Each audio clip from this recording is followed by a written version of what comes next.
अगर परमात्मा कहते पापी जरूरी है पुण्यात्मा के लिए, तो मैं कहता हूं परमात्मा गलत। परमात्मा ने बनाया ही नहीं है, ये गलत बोलता है मुफ्ती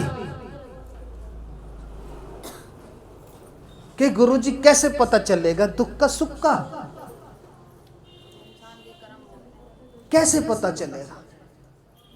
ये तो उलझा दिया हमें। कैसे पता चलेगा रात का, कैसे पता चलेगा दुख का, कैसे पता चलेगा रोने का, हंसने का, अगर दूसरी चीज अपोजिट चीज ना हो? आपको मैंने एक चार्ट दिखलाया था। कर्णोदक के बाद गर्भोदक तक समझ में आ गया, अब आगे क्षीरोदक। क्षीरोदक विष्णु यहां एग्जिस्ट करते हैं। ये जो गोला दिखाई दे रहा है, यहां पर क्षीरोदक विष्णु एग्जिस्ट करते हैं। और यहां से जब चालू होती है सृष्टि, तो माता ने ब्रह्मा को पैदा करा, दृष्टा भाव ने माता को पैदा करा, और माता ने फिर ब्रह्मा जी को पैदा करा, और ब्रह्मा जी को कहा आप सृष्टियां बनाओ। स्पेस ने, माता ने, गर्भोदक विष्णु ने, कोई भी नाम दे दो, कि आप सृष्टि बनाओ, ब्रह्मा जी को सौंप दिया। अब ईमानदारी से बताओ, वो माता ने, वो गर्भोदक विष्णु ने, वो स्पेस ने, वो स्थान ने जो ब्रह्मा बनाया, वो 4 मुख का था, 10 मुख का था, 20 मुख का था, या 10, 20, 40 मुख का था? 5 मुख का। और कोई? एक सिंगल। और कोई? 4 मुख। और कोई? आप सारे ही सही हो। 4 मुख का भी माँ ने बनाया, 10 मुख का भी बनाया, 20 मुख का भी बनाया, 40 मुख के भी बनाए, और 3 मुख का भी बनाया। आप सारे ही सही हो इस बात पे, तो अपने लिए ताली बजा दो। अच्छा, जो ये आपकी वाली सृष्टि है, मिल्की वे, आकाशगंगा, उससे ऊपर क्वार्ट्ज गैलेक्सी, उससे ऊपर महाकाश। अब नीचे आ जाओ, महाकाश से क्वार्ट्ज गैलेक्सी, क्वार्ट्ज गैलेक्सी से मिल्की वे, और मिल्की वे में क्या क्या आता है? तुम्हारा सूर्य, चंद्रमा, मंगल ग्रह, बुध ग्रह, बृहस्पति ग्रह, शुक्र ग्रह, शनि ग्रह, ये सब आते हैं मिल्की वे में, यही आते हैं। अब ये जो गैलेक्सी है मिल्की वे, उसमें एक तुम्हारी पृथ्वी भी है, बहुत छोटी सी, जहां पे कभी राम बन के कभी आएंगे, है ना? और कल की भगवान तो अब आने वाले हैं। तो ये जो चीज में प्रभु आते हैं, वो कौन से वाले विष्णु में आते हैं? कर्णोदक बता दिया, गर्भोदक बता दिया,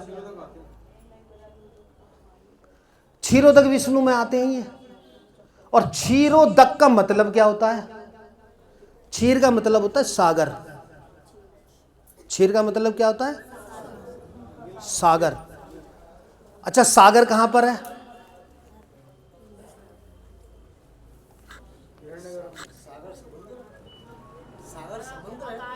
सागर समुद्र में नहीं, आकाश को तो छोड़िए है ना। आकाश तो ये जो महा वाला भाग है, अभी इधर की बात मत करो। क्षीरोदक वाले, ये वाला गोल जो है क्षीरोदक का है, ये वाला गोल जो महा का है ये गर्भोदक है, ये है आकाश वाला क्षीर। क्षीर ये भी है, सागर ये भी है। हम बात कर रहे हैं उसके बाद की, महा के बाद की, गर्भोदक वाले ये गोले के बाद की, इस वाले में आ गए हम, क्षीरोदक में। ये है पृथ्वी पे कि जी हम जाके देखें समुद्र में डुबकी लगा के वहां विष्णु जी है कि नहीं है। विष्णु जी वहां रहते हैं, चंद्रमा पर भी लोग बाग रहते हैं, मंगल ग्रह पर भी रहते हैं, बरसते परमात्मा ने वो आंखें नहीं दी कि तुम उनको देख सको। एलियन यहां भी रहते हैं, एलियन वहां भी रहते हैं। तुम जाओगे ना चंद्रमा पे, वो होंगे पर तुम्हें नहीं देखेंगे। उनकी दुनिया तुम नहीं देख सकते और तुम उनकी दुनिया नहीं देख सकते। ये परमात्मा ने नियम बनाया है। और छोड़ो, सबसे बड़ी बात, चमगादड़, चमगादड़ 40 हर्ट्ज से 40 हर्ट्ज के बीच की तुम ध्वनि सुन सकते हो, उससे ऊपर की नहीं सुन सकते। और चमगादड़ तो इसी पृथ्वी पर रहती है, वो उससे ऊपर की ध्वनि सुन लेती है। बोल सच्चे। तुम रात में देख नहीं सकते, उल्लू रात में देख सकता है, वो इसी धरती पे है। तो क्या जो देवी देवता, जो एलियन चंद्रमा पे होंगे, जब तुम वहां जाओगे तो वो तुम्हें देख पाएंगे? वो तुम्हें नहीं देख पाएंगे, तुम उन्हें नहीं देख पाओगे। इस बात को अभी दरकिनार करो, मेन बात पे आ जाओ। ये गोला है क्षीरोदक का। क्षीरोदक विष्णु जो है ब्रह्मा के साथ जुड़े हुए हैं। सबसे पहले विष्णु आए, फिर उनकी नाभि से ब्रह्मा आए। ये 4 मुखी ब्रह्मा हैं। और मात आपने कहा गुरुजी 5 मुख वाला भी है, 10 मुख वाला भी, 20 मुख। बिल्कुल सही कहा मैंने। ये कैटेगरी है। बीच में 0 है, +1, 4 मुख वाला ब्रह्मा, 5 मुख वाला ब्रह्मा, 10 मुख वाला, 20 मुख वाला, ये कई हैं। देवी भागवत पढ़ लेना, प्रमाणिक ग्रंथ है। उसके अंदर माता के नख के अंदर, पांव के नख के अंदर ब्रह्मा जी ने देखा कि मैं तो सोच रहा था मैं ही 4 मुख वाला ब्रह्मा हूं, यहां तो 10 मुख वाला भी है, 20 मुख वाला भी है, अनंत अनंत ब्रह्मा है। अब जब अनंत अनंत ब्रह्मा है तो क्षीरोदक विष्णु भी अनंत अनंत, धारण करता शिव भी अनंत अनंत। परंतु ये +1, +2, +3, +4 में आते हैं। जहां +4, 4 मुखी ब्रह्मा, जहां +8, 8 मुखी ब्रह्मा। अब ये बीच में 0 है। पंडित विश्वनाथ शर्मा जहां खड़ा है बीच में 0 है। +1, +2, +3, +4, +8, +20 ऐसे जा रहा है। क्या ये जो चीज बनी, इसके लिए +1, +2 या +4, +6, +8 के लिए क्या एग्जिस्टेंस बनी रहेगी? झूला है, बीच में झूले के एंगल लगा दो या कोई बेस बना दो, और आपने एक झूला बना दिया और क्यों आप ऊपर नीचे हो, उससे हो जाओगे? बैलेंस बनाना पड़ेगा, नहीं तो ऊपर नीचे क्या तुम कहीं नहीं ठहर पाओगे, ना नीचे ना ऊपर। अब ये वाला तो आपने झूला का वो बना दिया, बच्चे बैठते ना एक तरफ इधर और एक तरफ ऐसे, नहीं देखा पार्कों में? अब आपने ब्रह्मा बना दिए, और ब्रह्मा बना दिए तो मतलब विष्णु भी बना दिए, धारण करता शिव भी बना दिए। +2, +4, +6, +8 ऐसे चलते जा रहे हैं इन्फिनिटी। एक तो ये बात अपने जहन में धर लो कि ये जो पूरा की पूरा सृष्टि का क्रम है, ये मैथ है। हम साइंस बोलते हैं, साइंस के साथ में मैथ भी है। मैथ कैसे है? अब ये जो ब्रह्मा जा रहे हैं ये कहां तक जाएंगे? इन्फिनिटी। इन्फिनिटी का मतलब क्या होता है? अनंत। और इसके लिए हमें फिर दूसरा वाला भी चाहिए, बेस। दूसरा बेस नहीं चाहिए? ये ऊपर होगा तो वो नीचे जाएगा, और वो ऊपर होगा तो ये नीचे जाएगा। वहां पे चाहिए -1, -2, -3, -4, 0 के इधर। किस किस को समझ में नहीं आई बात? अगर +1 बना है तो -1 भी बनेगा। अगर 4 मुखी ब्रह्मा +4 बना है तो -4 भी। 0 के ठहराव ना इधर है, ठहराव ना इधर है, बीच में जो 0 है वहां पे रिक्त है, वहां पे शून्य, वहां पे ठहराव है, वहां मुक्ति है।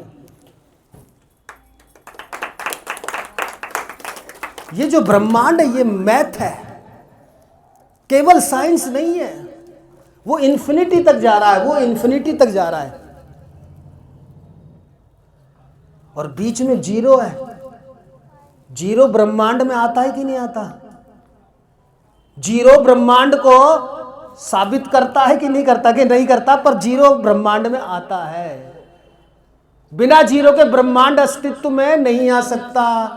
देता ना दशमलव, देता ना जीरो, भारत तो यूं चांद पे जाना मुश्किल था। चांद और धरती की दूरी का अंदाजा लगाना मुश्किल था। तो जीरो तो एग्जिस्ट करता है, चाहे वो सृष्टि नहीं है तब भी, और सृष्टि है। इन्फिनिटी एग्जिस्ट करता है, सृष्टि है तब भी, सृष्टि नहीं है तब भी। ये सृष्टि मैथ है, ये सृष्टि गणित है, केवल साइंस नहीं है। साइंस का मतलब सत्य नहीं, सत्य सिर्फ एक जगह टिकता है, वो जीरो पे टिकता है। इन्फिनिटी पे सत्य नहीं आता। इन्फिनिटी पे तो अनंत, या फिर सत्य क्या हुआ? सत्य का मतलब तो ठहराव है, स्थिरता है, स्टैटिक है। नहीं आई बात समझ में? जीरो स्टैटिक है, स्थिर है, वही मुक्ति है। जहां रुक गए वो मुक्ति है, और जहां फैलते चले गए इन्फिनिटी तक, ब्रह्मा 4, ब्रह्मा 6 मुख, ब्रह्मा 8 मुख, अनंत, इन्फिनिटी, ये मैथ है। तो सृष्टि में आया कि नहीं आया इन्फिनिटी? सृष्टि में आया कि नहीं आया जीरो? क्योंकि सृष्टि तभी है जब जीरो बीच में है। अच्छा एक बात बताओ, तुमने अभी पंडित जी से पूजा कराई, पंडित जी सो रहे हैं, उसमें षोडश मातृका का पूजन करा, 1 और 6 बनाते हैं ना पंडित जी थाली के अंदर। ये क्या है? 16। इसका मूल अंक कैसे निकालते हैं? भाई थोड़ा सा कठिन चीज है, इसलिए ये बोर मत होना, परंतु बहुत कीमती चीज है। अगर आपने दिमाग को खोल लिया ना, यहाँ से जाने के बाद बहुत ये वाली चीज आपके काम आएगी, बहुत काम आएगी। अगर नींद आ रही हो तो नींद पानी पी लो और नींद भगा लो, ये इंपॉर्टेंट क्षण मत जान दो। ये जो क्षण चल रहा है ये शाश्वत का चल रहा है, सत्य का चल रहा है। बड़ी मुश्किल से मिलता है ये ज्ञान। नींद तो बाद में भी ले लोगे, काम तो बाद में भी कर लोगे, क्या ये चीज कोई समझाएगा जो मैं समझा रहा हूं?